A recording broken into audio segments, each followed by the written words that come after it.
여러분, 30년 된 자동차 부품 회사가 과연 로봇의 미래를 만들 수 있을까요? 좀 안 어울리는 조합 같죠? 오늘은 바로 이 불가능해 보이는 도전에 나선 기업 한라캐스트의 이야기를 한번 제대로 파헤쳐 보겠습니다. 네, 바로 이 질문. 과연 30년 짬바의 자동차 부품 회사가 로봇 시대를 이끌 수 있을까? 이게 오늘 우리가 풀어볼 핵심 질문입니다. 정말 궁금하지 않으세요? 자, 그럼 이 질문에 대한 답을 찾아봐야겠죠? 먼저 이 회사가 어떻게 다시 태어났는지부터 시작해서 그들이 가진 독보적인 기술, 즉 마그네슘 해자가 뭔지 알아볼 거고요. 이걸로 어떻게 로봇 시장에 뛰어들었는지, 그리고 당연히 우리가 꼭 살펴봐야 할 리스크는 없는지, 마지막 최종 결론까지 한번 쭉 달려보겠습니다. 좋습니다. 그럼 첫 번째 섹션, 다시 태어난 기업입니다. 도대체 한라캐스트가 어떤 회사길래 이런 엄청난 도전을 하는 건지 그 뿌리부터 한번 살펴보겠습니다. 보시면 1996년에 한라 다이캐스팅으로 시작했어요. 그러니까 벌써 업력이 30년에 가깝죠? 여기서 진짜 중요한 포인트는 이 회사가 그냥 오래된 회사가 아니라는 거예요.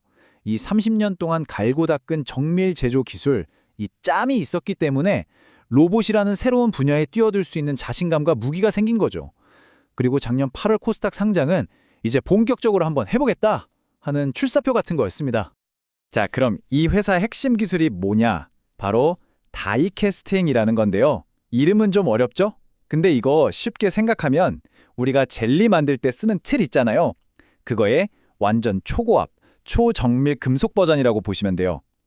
녹인 금속을 어마어마한 압력으로 틀에 쏴서 복잡한 모양의 부품을 순식간에 찍어내는 기술입니다. 근데 한라캐스트의 진짜 무서운 점은 따로 있습니다. 바로 이 올인원 시스템이에요. 이게 뭐냐면 부품 설계부터 금형 제작, 주조, 마지막 가공이랑 조립까지 이 모든 걸 자기들이 다 한다는 겁니다. 보통은 이걸 다 나눠서 하거든요. 근데 한라캐스트는 이걸 수직 계열화 해버리니까 속도나 비용 면에서 다른 회사들이 따라오기가 정말 힘든 구조를 만들어버린 거죠. 자, 이렇게 공정 자체에도 대단한데 이 회사를 정말 특별하게 만드는 결정적인 한 방이 있습니다. 경쟁사들이 넘볼 수 없는 기술적 해자라고 하죠. 그 비밀은 바로 소재에 숨어 있습니다. 바로 마그네슘입니다. 알루미늄이랑 비교해보면 무려 33%나 더 가벼워요. 아니 뭐 33% 가벼운 게 뭐 그리 대단하냐고요? 여러분, 이게 전기차로 오면 얘기가 완전히 달라집니다. 차가 가벼워지면 당연히 같은 배터리로 훨씬 더 멀리 갈 수 있죠. 주행거리가 그냥 늘어나는 수준이 아니라 폭발적으로 늘어납니다. 이게 바로 시장의 판도를 바꾸는 게임 체인저가 되는 겁니다. 그리고 이 마그네슘 기술의 잠재력은 여기서 끝이 아닙니다. 전기차는 시작일 뿐입니다. 생각해보세요. 휴머노이드 로봇이 덩치가 크고 무거우면 제대로 움직일 수 있을까요? 당연히 안 되죠. 가볍고 튼튼해야 민첩하게 움직일 수 있습니다. 자율주행차에 들어가는 수많은 센서 하우징, 배터리 케이스, 전부 다 가벼울수록 좋습니다. 그러니까 이 마그네슘 기술 하나가 전기차, 로봇, 자율주행, 이 미래 산업의 문을 전부 열어젖히는 마스터키나 다름없는 거죠. 자, 이렇게 엄청난 기술을 가지고 있다는 건 알겠습니다. 그럼 이걸로 실제로 돈은 어떻게 벌고 있을까요? 이제부터가 정말 하이라이트입니다. 이 기술이 어떻게 잭팟으로 이어졌는지 한번 보시죠. 화면에 보이는 이 숫자 1조 1,500억 원. 네, 다시 한번 말할게요. 1조 1,500억 원입니다. 이게 뭐냐면요. 작년 11월 기준으로 한라캐스트가 딱 한 군데 단일 고객사로부터 따낸 휴머노이드 로봇 부품 누적 수주액입니다. 정말 어마어마한 숫자죠. 이게 그냥 돈을 많이 벌었다 해서 끝나는 얘기가 아닙니다. 더 중요한 의미가 있어요. 이 계약 하나로 한라캐스트는 전 세계가 주목하는 글로벌 AI 자동차 회사의 휴머노이드 로봇 프로젝트, 그 심장부로 들어갔다는 뜻입니다. 이제는 그냥 부품 회사가 아니라 미래 로봇 산업의 핵심 플레이어가 됐다는 공식 인증이나 마찬가지인 거죠. 이 도넛 차트를 보시면 그 변화가 얼마나 극적인지 바로 알 수 있습니다. 로봇과 전기차가 55%, 자율주행이 20%, 합치면 미래 기술 분야가 전체 매출의 75%를 차지하게 되는 거예요. 기존 사업은 25%로 줄어들고요. 이건 그냥 회사가 좀 커졌다 이 정도 수준이 아니라 아예 회사의 정체성, DNA 자체가 완전히 바뀌고 있다는 걸 보여주는 겁니다. 와, 여기까지 들으면 정말 장밋빛 미래만 펼쳐질 것 같죠? 주가도 막 날아갈 것 같고. 그런데 말입니다. 과연 이 길에 아무런 함정이 없을까요? 이제부터는 잠시 흥분을 가라앉히고 이 화려한 이야기의 뒷면, 우리가 반드시 짚고 넘어가야 할 리스크들을 살펴보겠습니다.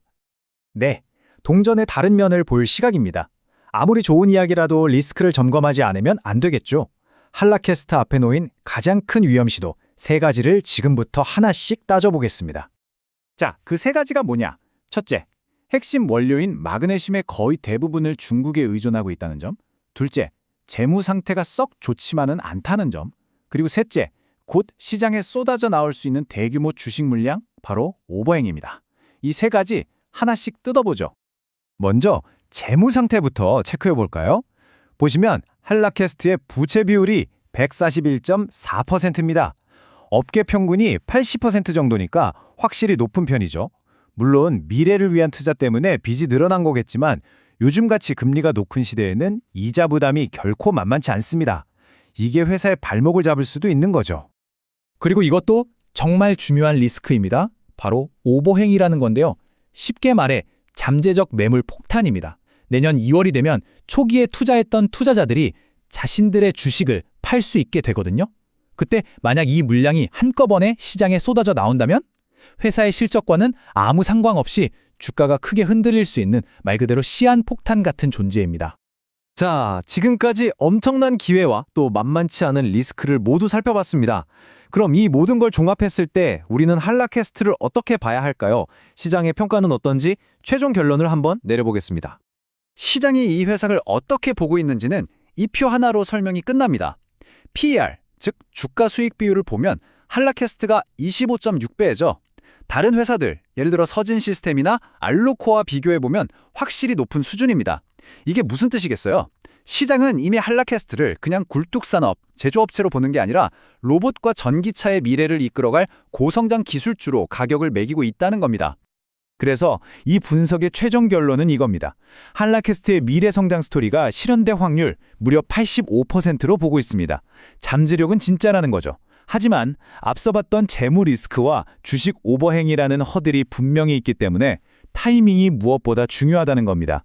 성공하느냐 마느냐의 문제가 아니라 언제 그 포텐이 터지느냐가 핵심이라는 거죠.